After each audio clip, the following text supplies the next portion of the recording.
Buenas tardes a los que acaban de llegar. Vamos a continuar nuestro estudio en la palabra del Señor en Efesios capítulo 4. Y la semana pasada introdujimos este capítulo y decíamos que los primeros 3 capítulos, decíamos que el libro está dividido en 2 grandes secciones, capítulos 1 al 3 y 4 al 6. Así que hasta matemáticamente está dividido en 2 mitades. La primera mitad habla de las verdades espirituales. La iglesia de Cristo fue pensada por Dios desde antes de la fundación del mundo. Dios no va construyendo su plan, su proyecto, a ver cómo se va dando la cosa, ¿no? Como nosotros a veces no tenemos la capacidad, pero Dios lo decretó todo desde antes de la fundación del mundo en un solo pensamiento y dijo, así será, y todo fue bueno y perfecto. Y es lo que vemos en los primeros 3 capítulos, de dónde se origina la iglesia de Cristo Jesús y todas las bendiciones espirituales que ahora un creyente tiene en Cristo Jesús, todos los privilegios del Hijo de Dios. En estos siguientes capítulos, el segundo bloque, ahora Pablo pasa a hablar acerca de las obligaciones y de cómo viven los hijos de Dios. Ya nos habló de los privilegios, de las bendiciones espirituales y de que somos hijos de Dios. Ahora dice, vean, aquí está una fotografía de cómo viven esos hijos de Dios.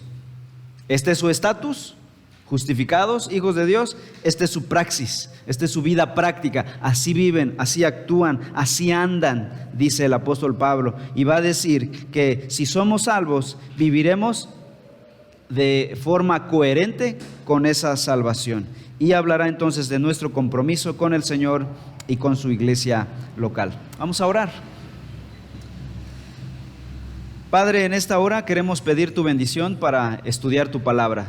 Yo te pido, Señor, que bendigas nuestro tiempo de meditación en la Escritura, que nos permitas escuchar tu voz sin nuestros prejuicios, sin nuestras equivocaciones, sin nuestros errores en la interpretación, sino tu voz, tu palabra, Dios, en esta tarde.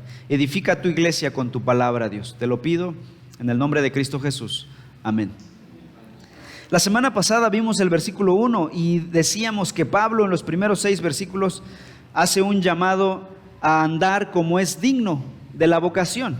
Y dijimos que andar significa nuestro estilo de vida diaria. Y dice Pablo, vivan un estilo de vida diaria como es digno de la vocación con que fueron llamados. Y decíamos ahí que la vocación no se refiere a una vocación en un trabajo o alguna habilidad, se refiere al llamamiento santo de Dios en Cristo Jesús a sus hijos.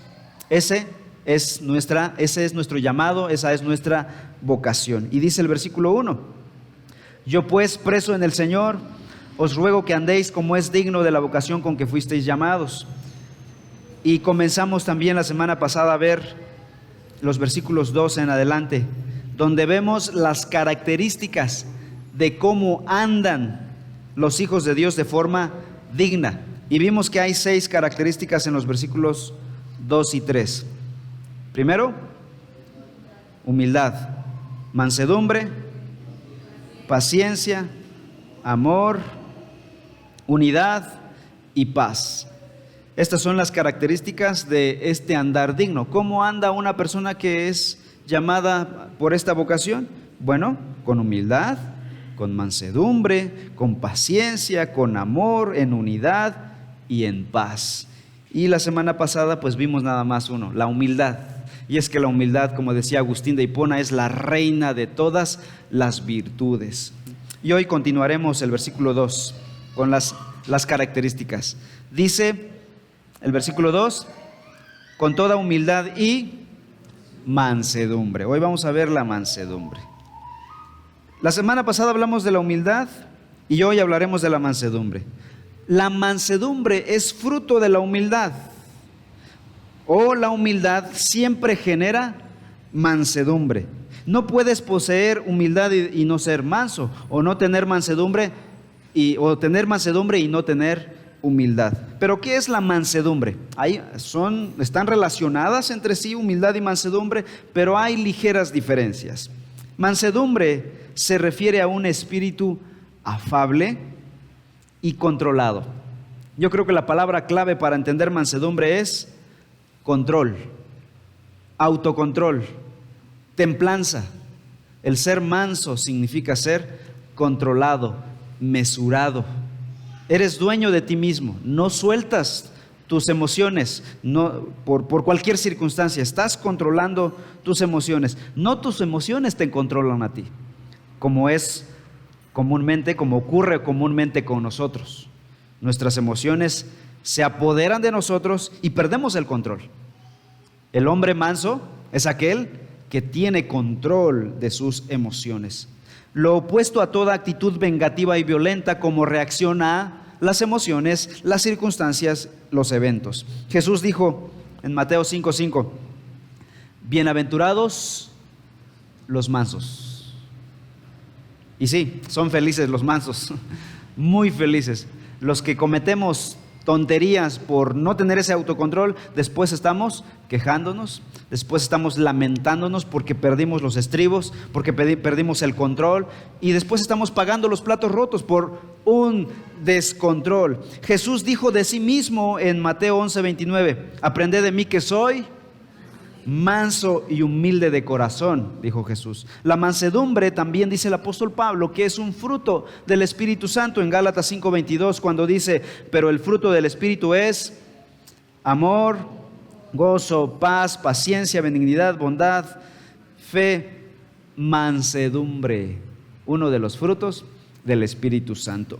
La palabra original de mansedumbre se empleaba para describir ese proceso donde los animales salvajes eran domesticados. En especial hablando de los caballos, que también eran ya populares en tiempos del Nuevo Testamento, traídos de Egipto a Palestina, y que eran doblegados y eran entrenados. Ahora piensen en esto. Piensa en un corcel negro, fuerte, musculoso y saludable. Piensen en la potencia de ese animal. Con razón en los automóviles usan la terminología de cuántos caballos de fuerza, porque antes del coche motorizado en Inglaterra, obviamente sus carretas eran jaladas por caballos, y te preguntaban ¿cuántos caballos de fuerza tienes? Y decían, no, pues yo nada más me alcanza para uno, y los ricachones tenían 10 caballos de fuerza, ¿no? para jalar sus carretas. Y después dieron paso a los carros motorizados y se quedó el lenguaje de cuántos caballos de fuerza tienen esos coches, ¿no?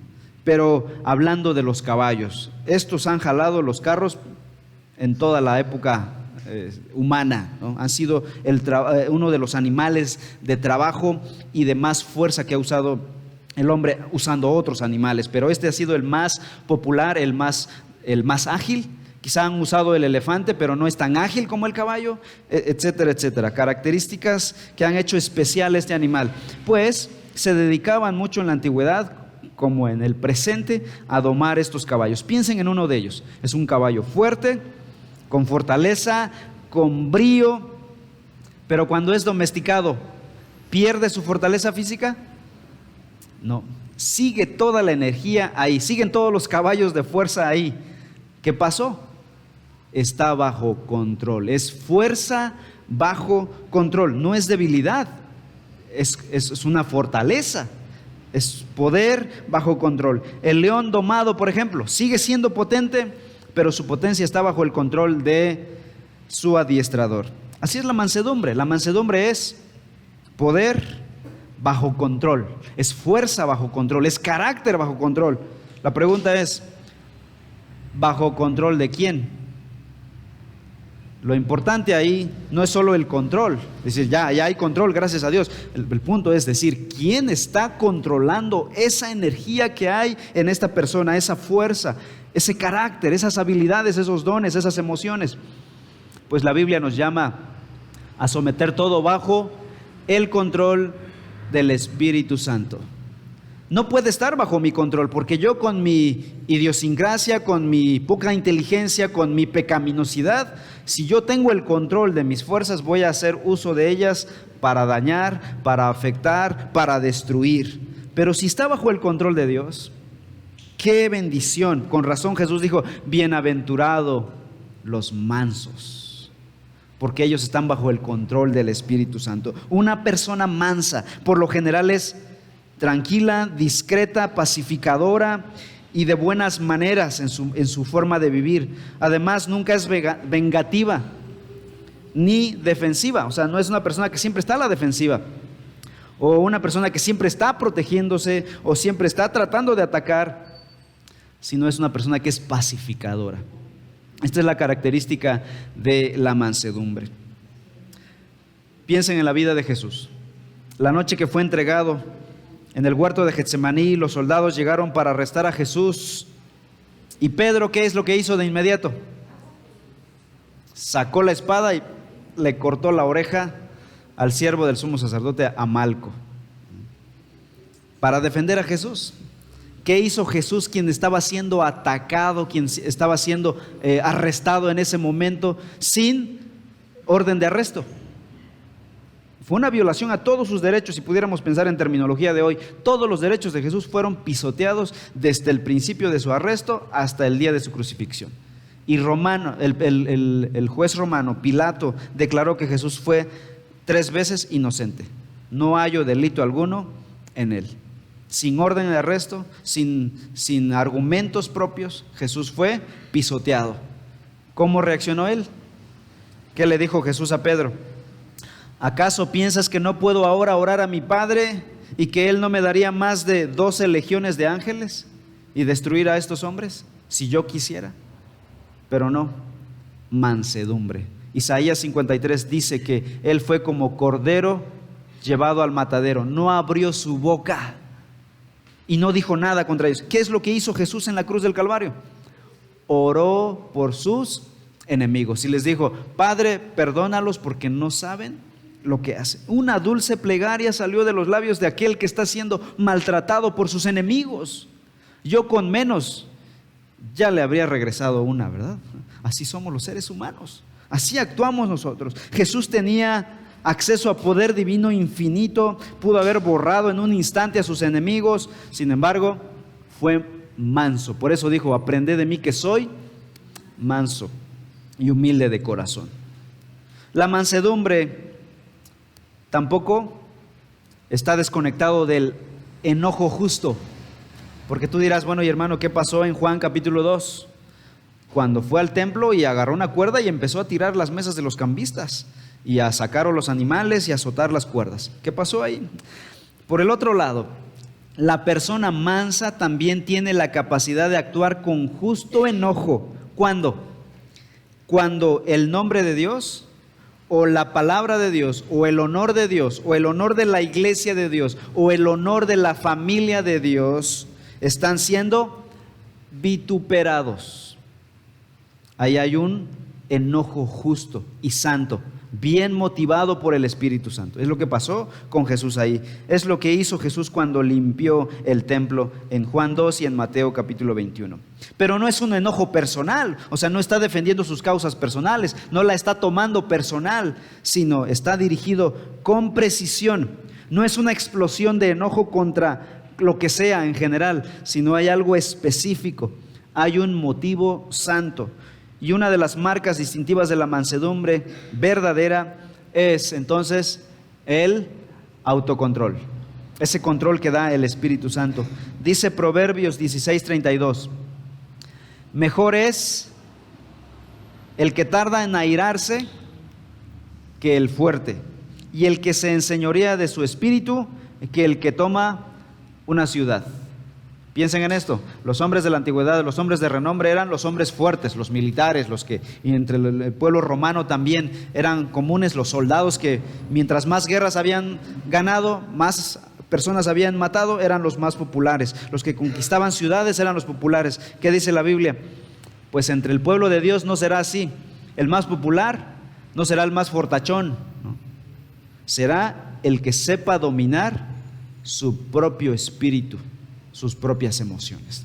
Cuando uno está en la secundaria, en la prepa, uno trata de hacer cualquier tontería para ser el más popular de la escuela, ¿no? Y es el más fortachón, el mejor deportista, etcétera, etcétera. Bíblicamente, el más popular es aquel que pueda tener dominio de sí mismo, que sea una persona madura, autocontrolada. Entonces, dos lados de la misma moneda. Por un lado, está la ausencia de la ira, es el autocontrol, cuando nosotros somos lastimados o criticados. Y por el otro lado, la ira o el enojo santo, cuando el nombre de Dios es vituperado, ¿no? Los dos lados hablan de la misma mansedumbre. Cuando no reacciono, cuando tiene que ver conmigo, cuando me ofenden a mí. Pero cuando ofenden el nombre de Dios, soy llamado a defender el nombre de Dios, a no permitir el vituperio del nombre de Cristo Jesús. Pero no es algo personal, no es mío. Bien, sigamos con el versículo 2, Efesios capítulo 4. Dice, soportándoos con paciencia. Ahora vamos a hablar de nuestra virtud favorita, ¿no? La paciencia. Dijo una señora, Señor, dame paciencia ya. O sea, impacientemente pidiendo paciencia. La paciencia, si se dan cuenta, va en ese orden. Es el producto de la mansedumbre y la mansedumbre a su vez de la humildad. Así que la una engendra a la otra. Empezó Pablo con humildad, que es lo que genera mansedumbre. Y la mansedumbre va a generar paciencia. Sin los anteriores, tal vez estamos batallando en el orden incorrecto. Y aquí sí el orden de los factores sí altera el producto. Tendremos que pensar en que el Señor nos dé humildad para que todos los demás frutos se vayan dando naturalmente. La paciencia significa, en una palabra, aguante. Aguantar. Y se traduce algunas veces como resistencia. La persona paciente resiste todas las circunstancias negativas y nunca cede ante ellas. Pensemos en Abraham. Recibió la promesa de Dios, pero solo la promesa. El cumplimiento vino muchísimo después. Cuando él tenía 70 años, recibió la promesa. Dios se la ratificó cuando tenía 80, 85, 90, cuando nació su hijo. Cuando él tenía 100 años. ¿Cuántos años pasaron desde que Dios le prometió un hijo? 30 años aproximadamente. Hebreos 6:15 dice, con toda razón, y habiendo esperado con paciencia, alcanzó la promesa. ¿Qué es lo que tuvo Abraham para esperar la promesa de Dios? Paciencia. Así es. Dios había prometido que los descendientes de Abraham serían una nación grande, en Génesis capítulo 12. Pero Isaac, el hijo de la promesa, nació hasta que Abraham tenía 100 años. Romanos 4:20 dice el apóstol Pablo así, hablando de Abraham, tampoco dudó por incredulidad de la promesa de Dios, sino que se fortaleció en fe, dando gloria a Dios. Santiago 5:10 hace la siguiente exhortación a los creyentes. Hermanos míos, tomad como ejemplo de aflicción y de paciencia a los profetas que hablaron en nombre del Señor. Ellos fueron ejemplo de paciencia. Pablo estuvo dispuesto, Pablo mismo, a soportar cualquier penalidad, cualquier aflicción, burla, persecución, golpizas, pedradas, por causa de servir a su Señor con paciencia. Hay un capítulo que Pablo usa en 1 Corintios donde dice que estamos derribados pero no destruidos, golpeados pero no muertos, hablando de su propia aflicción por causa de predicar el Evangelio con paciencia. Pablo dijo esto en Hechos 21:13. Le dijo a los hermanos de Éfeso, cuando les dijo que iba a seguir padeciendo incluso hasta morir por causa de Cristo Jesús. Les dijo, ¿qué hacéis llorando y quebrantándome el corazón? Porque yo estoy dispuesto no solo a ser atado, mas aún a morir en Jerusalén por el nombre del Señor Jesús. Por amor a su nombre, con paciencia. Un misionero llamado David Livingstone fue misionero en África. Él sirvió con compasión amorosa a los africanos. Su biógrafo escribió lo siguiente en su diario: al ver yo con qué paciencia infatigable y celo inquebrantable servía a aquellos hijos del África, ya alumbrados con el Evangelio, me convertí yo mismo en cristiano a su lado, aunque él nunca me habló una palabra del Evangelio, con solo su testimonio de paciencia, de aguantar las circunstancias difíciles en su vida. Aristóteles dijo una vez que la virtud de los griegos, la más grande de todas, era no tolerar un solo insulto y devolver la ofensa de inmediato. Ese no es el camino de Dios, hermanos. Esa no es la Biblia.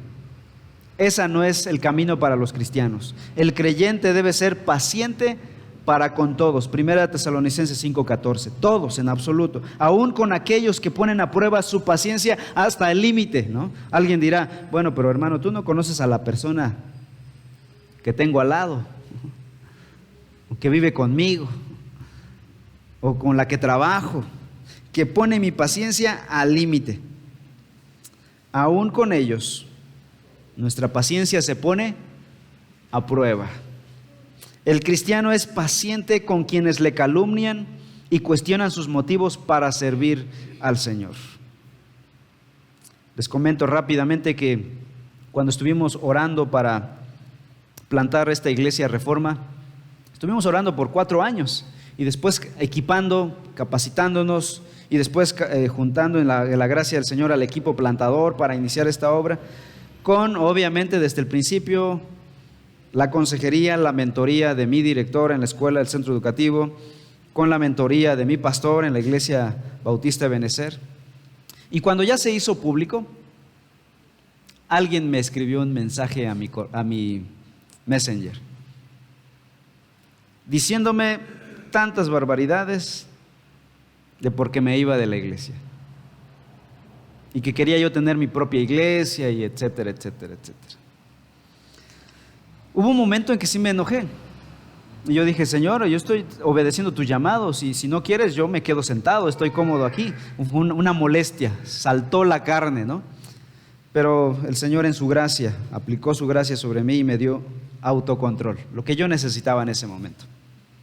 Justo acababa de leer un artículo de una página para pastores donde decía cómo enfrentar la crítica de otros, y daba por sentado que la crítica vendría y decía, debes estar listo para tal cosa, ¿no? Entonces me acordé de eso y dije, bueno, vamos a tranquilizarnos y voy a orar. ¿Respondo o no respondo? Voy a preguntarle al Señor. Y el Señor me dio paz para no contestar una sola palabra. No fue un mensaje anónimo.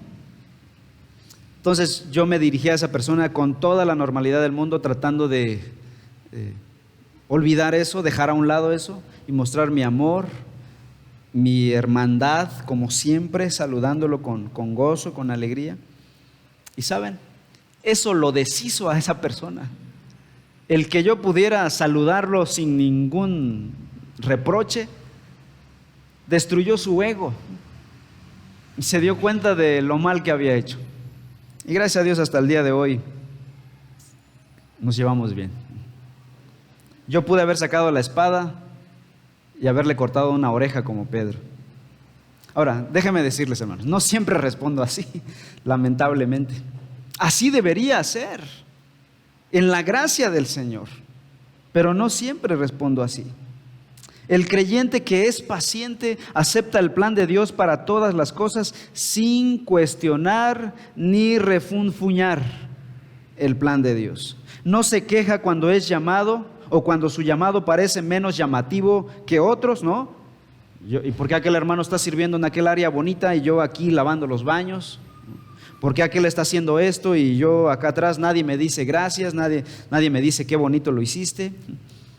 Ese creyente paciente no se queja cuando su llamado parece menos llamativo.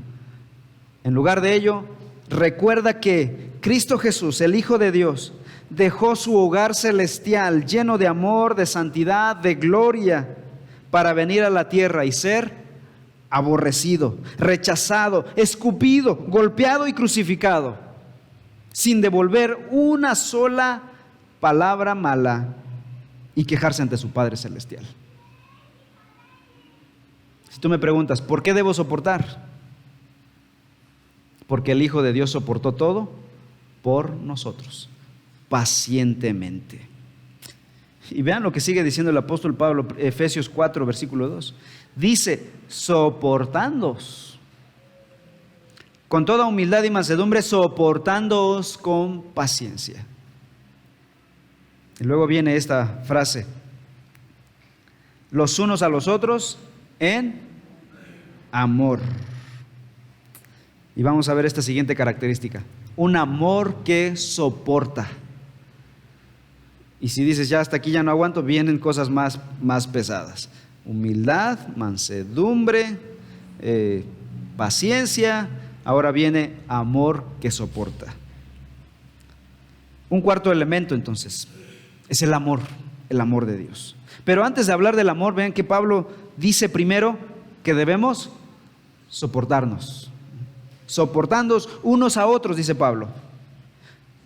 Recuerden, los primeros 3 capítulos estuvimos hablando de que Dios está comprometido en levantar una nueva comunidad. La comunidad, la iglesia, compuesta por judíos y gentiles. Pero en ese sueño bonito de levantar una nueva comunidad, hay una dura realidad, una cruda realidad. Y es esta: es difícil vivir en comunidad, ¿verdad? Es un milagro vivir en comunidad. Los seres humanos quisiéramos vivir solos como ermitaños allá en las montañas, ¿no? A vivir en comunidad. Pero ¿saben? Dios no nos diseñó para vivir como ermitaños en una montaña, en una cueva. Nos llamó a vivir en comunidad. Y su nuevo plan es formar una nueva comunidad. Ayer leía una frase que escribió uno de mis autores favoritos y dice lo siguiente: hay muchas cosas de las cuales me advirtieron acerca del pastorado antes de que fuera a ser pastor. Una que nunca me imaginé que fuera tan real fue la cantidad de conflicto relacional que se vive en la iglesia. Con razón el Nuevo Testamento pone tanto énfasis sobre el amor y el perdón de los unos a los otros. Atrévete a vivir, atrévete a ser parte de una iglesia local y verás que esto es cierto. Y por eso, ¿cuál es la salida fácil? La opción rápida: huir, salir, irnos. ¿Para qué estar soportando esto, no? Pues hermanos, el diseño de Dios es soportar eso. Ese es el llamado de Dios. Ahora, obviamente hay 3 razones básicas y válidas cuando salir de una iglesia local. Si hay razones válidas para salir de una iglesia local. ¿Cuándo? En primer lugar, por doctrina falsa, herejía. No se está enseñando el evangelio, no se está enseñando la Biblia. Vámonos, no pidas permiso, es hora de salir huyendo lo más pronto posible. Segundo, por distancia. Quizá tu iglesia te quedaba lejísimo, es imposible, no estás disfrutando, no estás... Hay maneras, pero tienes que hablar con tu pastorado, tienes que orar, buscar una iglesia que predique la palabra de Dios como la que tenías, y llegues a ser familia de fe, llegues a ser parte de una iglesia nueva y te integres plenamente. Y tercera razón, cuando Dios te está llamando a servir, a plantar una nueva iglesia o a servir en otra iglesia. Pero la iglesia actual te va a respaldar y te va a decir: si respaldamos a este hermano para que vaya a tal lugar y predique el evangelio o sirva en tal iglesia. Pero si la iglesia dice: no, hermanos, él no está listo para salir a servir, no ha crecido, no ha madurado, no ama a sus hermanos, necesita crecer en el entendimiento de su palabra, no estamos listos. Esas son las 3 razones válidas para salir de una iglesia local, no más. Las demás serían nuestro capricho, nuestro enojo, nuestra carne. El creyente tiene una responsabilidad con sus hermanos de la iglesia local. Tenemos un deber con nuestra comunidad. ¿Cuál es nuestro deber según Pablo aquí? Soportarnos. Ahora, hermanos, esta es la parte más baja del asunto. No crean que así vivimos todo el tiempo, ¿no? O sea, gracias a Dios, porque en su gracia el 90% del tiempo estamos gozándonos, disfrutando de la comunión y amándonos unos a otros, respetándonos, sirviéndonos, exhortándonos, enseñándonos, apoyándonos en momentos difíciles. Estamos ahí la familia de fe.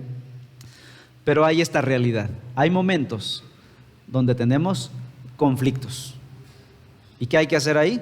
Actuar con humildad, con mansedumbre, con paciencia, soportarnos en amor. Ahora, no significa que no vamos a confrontar el pecado cuando se tenga que hacer, pero en amor. Alguien me dijo, si vas a confrontar a alguien, asegúrate primero que vas en amor. Si no vas en amor, vas a ir con la espada. ¿Y qué pasa cuando vas con la espada? El otro saca su espada más grande y la guerra se hace más grande y no ganamos nada. Quizá ganes una batalla, pero no ganas la guerra y no ganas nada finalmente.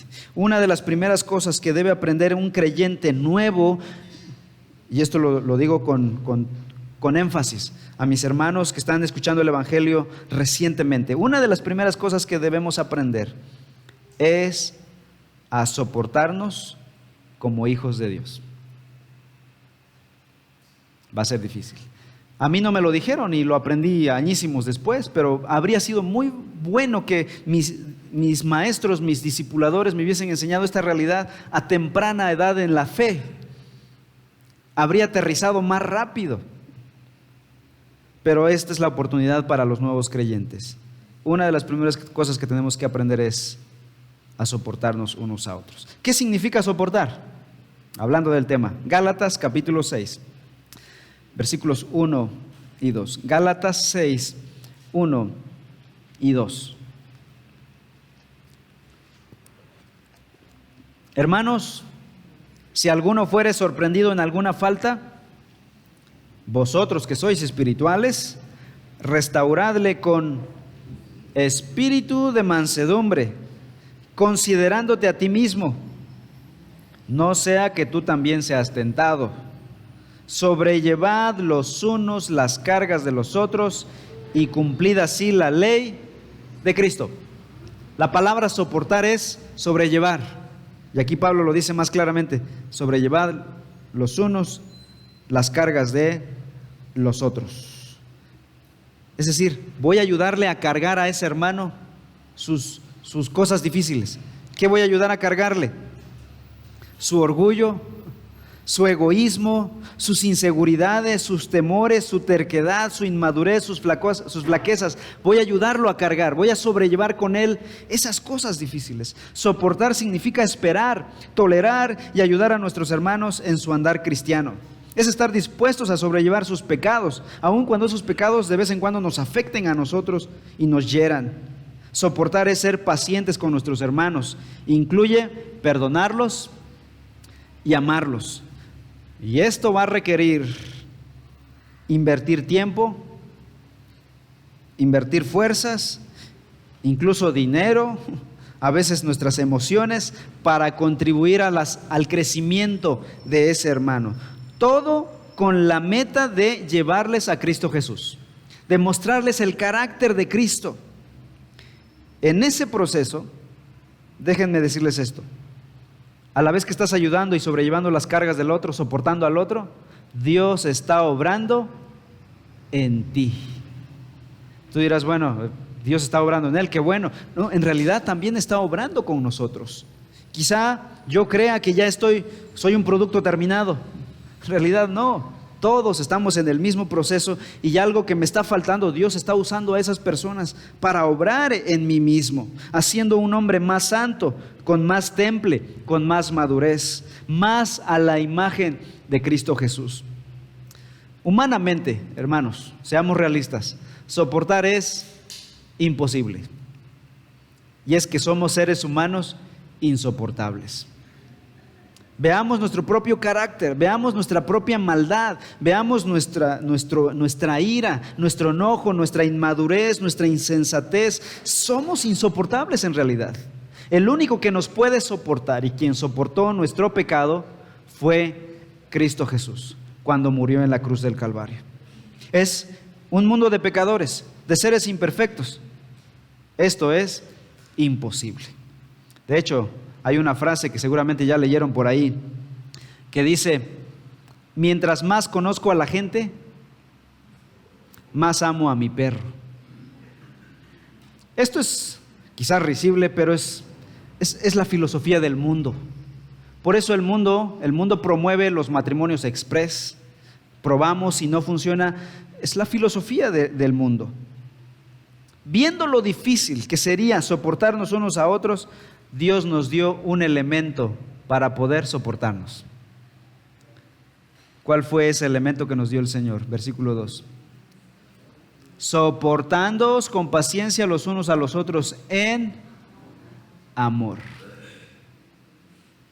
Ahí está la clave, hermanos.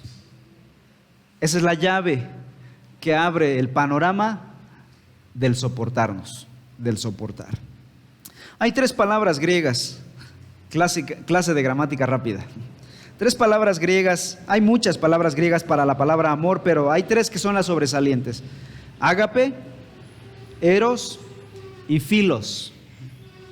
Eros es en esencia un amor por uno mismo, que se interesa, si algo le gusta, lo ama, pero en realidad es su propio interés, porque se interesa en otros solo en la medida de lo que pueda obtener algo de ellos.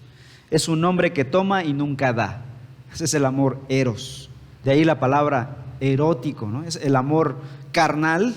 Ese en realidad es un amor egoísta.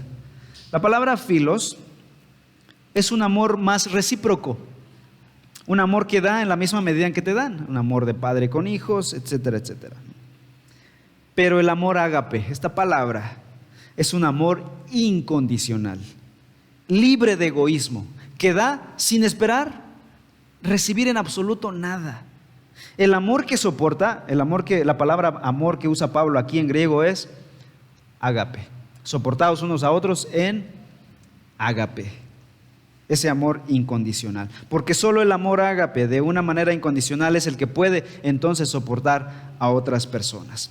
Es un amor que se extiende hasta los enemigos y que ora por sus perseguidores, como dice Mateo 5:43. Pedro nos dice que esa clase de amor cubrirá multitud de pecados.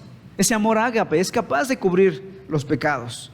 Solo cuando amamos a los hermanos es cuando podemos soportarlos. Repito, solo cuando amamos a los hermanos es cuando podremos soportarlos.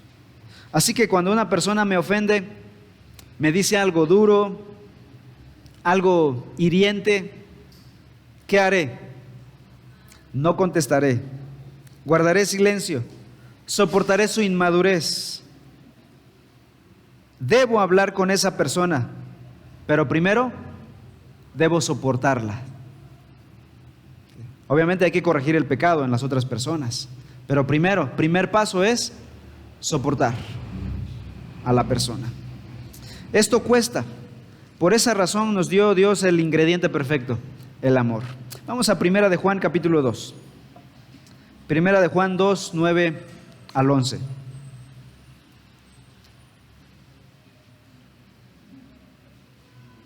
El que dice que está en la luz y aborrece a su hermano, está aún en tinieblas, dice. El que ama a su hermano permanece en la luz y no hay causa de tropiezo en él. Pero el que aborrece a su hermano está en tinieblas y anda en tinieblas y no sabe a dónde va. ¿Por qué? Porque las tinieblas han cegado sus ojos. Así que el ingrediente perfecto para soportarnos es el amor. Si alguien no ama a su hermano, entonces significa que todavía anda en tinieblas, aún no es creyente, porque no se manifiesta. El creyente verdadero va a amar a su iglesia local, va a soportar a su iglesia local. El que no soporta, no ama. El que no ama, aún está en tinieblas, aún no es creyente. Hagamos algunas aplicaciones aquí. Primera implicación. ¿Qué implica soportarnos unos a otros? Implica que nos tenemos que relacionar con otros, ¿cierto? Si no te tuvieses que relacionar con nadie, no estaríamos hablando de este tema. Sería inútil hablar de esto, porque no lo necesitas, porque vives solo, tienes todo, ¿no? Y hay personas que para evitar problemas, para no tener que lidiar con los pecados de otros, no se relacionan con otros. Se retraen, se apartan. Pero dicha actitud es ir en contra del mandamiento del Señor que dijo que tengamos comunión unos con otros. Primera de Juan 1:3 dice: lo que hemos visto y oído les proclamamos para que también ustedes tengan comunión con nosotros. El resultado del Evangelio, amados hermanos, el resultado de creer el Evangelio y de abrazar el Evangelio es tener comunión unos con otros. Y dice: en verdad nuestra comunión es con el Padre y con su Hijo Jesucristo y con los creyentes. Si te aíslas de los hermanos, ¿cómo crecerá tu humildad? ¿Cómo ejercitarás paciencia? ¿Cómo ejercitarás mansedumbre, bondad? ¿Cómo echarás a andar la habilidad para perdonar a otros? Para soportar a otros hay que tener amor, mansedumbre, paciencia y humildad. ¿Quién soporta a quién? Tú dirás: bueno, yo ya me cansé, yo estoy soportando a todo el mundo. Sí, es cierto. En primer lugar, yo soporto a otros. Pero en segundo lugar, otros te soportan a ti. Otros me soportan a mí, y son más. Yo soporto a otras personas, pero todos me tienen que soportar a mí. Así que necesitamos esta nueva comunidad, necesitamos a la iglesia local para que me enseñe que yo también necesito ser soportado. ¿Qué dijimos hace un momento? En nuestro estado caído de pecado somos insoportables. Y esto rompe la filosofía de la independencia que dice: yo ya no necesito a nadie. Yo no necesito de nadie. Yo no necesito ser discipulado, no necesito la comunión con otros hermanos, mi comunión con Dios está perfecta, no necesito a nadie. Dios y yo estamos súper bien, no me importa lo que opinen los demás. ¿Ya oyeron eso alguna vez? Si yo y Dios estamos bien, que piensen los demás lo que quieran. Alguien podrá decir: pero es que esos hermanos no saben de mucha Biblia como yo, ¿para qué me van a enseñar? No saben mucho. ¿Qué me pueden enseñar a mí? Hermanos, es posible que tú sepas más Biblia que otros. Es muy posible. Pero, ¿qué van a hacer contigo? Te van a soportar. Tal vez no te van a enseñar nuevos versículos, pero te van a soportar con paciencia. Te van a amar, van a sobrellevar tu orgullo, tu ego, tu egoísmo. Te ayudarán a ser más humildes. Así que quizá no te enseñaron más Biblia, más datos técnicos, pero te enseñaron humildad, mansedumbre. Y ese es un regalo de Dios. Tú necesitas a esas personas. Una de las evidencias de que estamos progresando en nuestra humildad es cuando reconocemos que somos insoportables y que necesitamos a la iglesia local para que nos soporte. Eso habla de humildad. Si tú crees que ya eres el producto terminado, que ya no necesitas que nadie te haga nada, empezaremos a pensar que ya Dios hizo su tarea perfecta con nosotros. Y saben, hermanos, esa es una muestra de orgullo.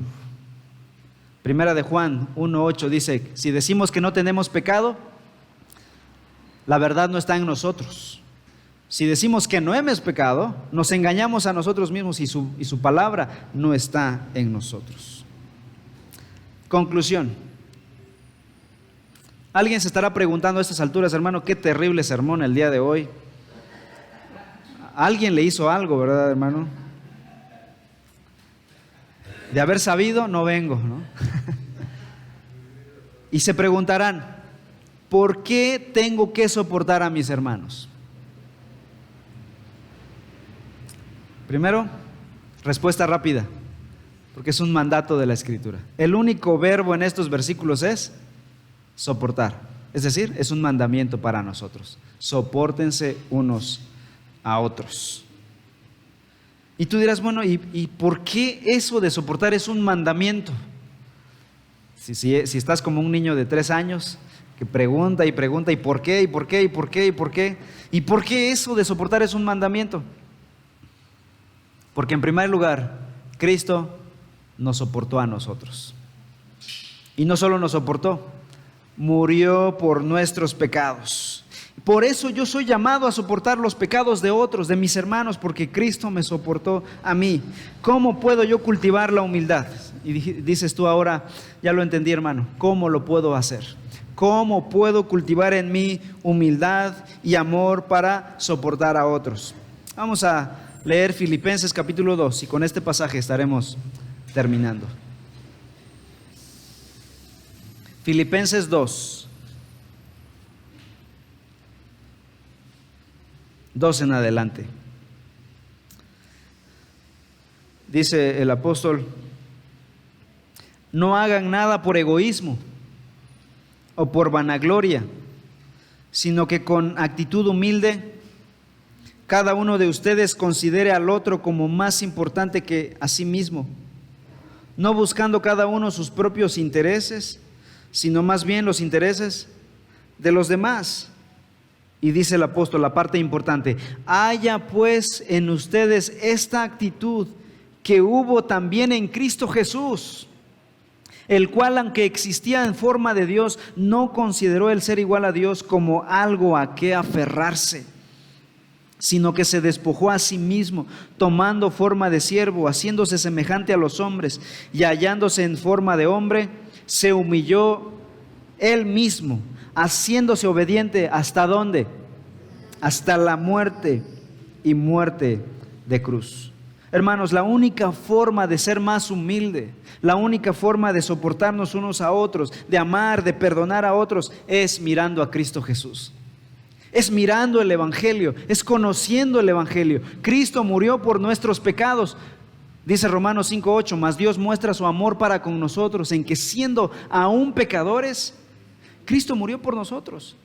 Cristo no murió por mí cuando yo ya era buena persona o salva. Yo era un vil pecador. Dios sabía los pecados que yo habría de cometer y aún así quiso morir en la cruz por mis pecados. Por eso necesitamos crecer en el Evangelio, crecer en el entendimiento de las Escrituras. Si queremos ser más humildes, más mansos, más amorosos, más perdonadores, más pacientes, necesitamos echar más raíces en el Evangelio de nuestro Señor Jesucristo. De otra manera, no podremos. No hay de que si te enojas, cuenta hasta 10 y lo lograrás. Después de 10 dices lo que tenías que decir. Puedes contar a 20, a 100 y lo vas a decir después. Vas a actuar malvadamente después. No hay un juego mental de palabras. No hay una técnica existencial de autocontrol. No hay de haz yoga y contrólate, tranquilízate. Tenemos que ir al Evangelio de nuestro Señor Jesucristo. Vamos a orar.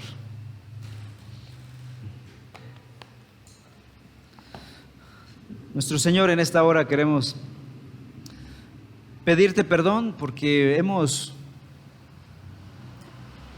actuado como si no fuéramos dignos de ser tus hijos,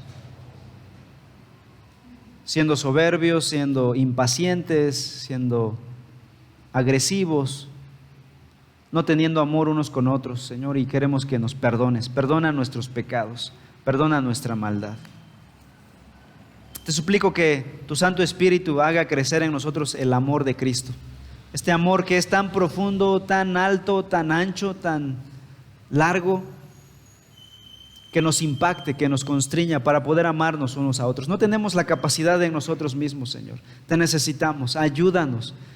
Llénanos de tu amor para poder perdonar a los otros, amar a los otros, servir a los otros. Y ayúdanos a estar, a mantenernos, a resistir, para crecer en humildad, para crecer en paciencia, para ejercitar nuestro carácter, Señor. Ayúdanos, Padre Celestial. Pero gracias, Padre, por la obra de Cristo, quien nos soportó nuestros pecados y nos dio vida eterna, nos dio perdón de pecados, y ahora somos sus hijos por causa de la obra de Cristo en la cruz del Calvario. Y en su nombre oramos, en el nombre de Cristo Jesús. Amén.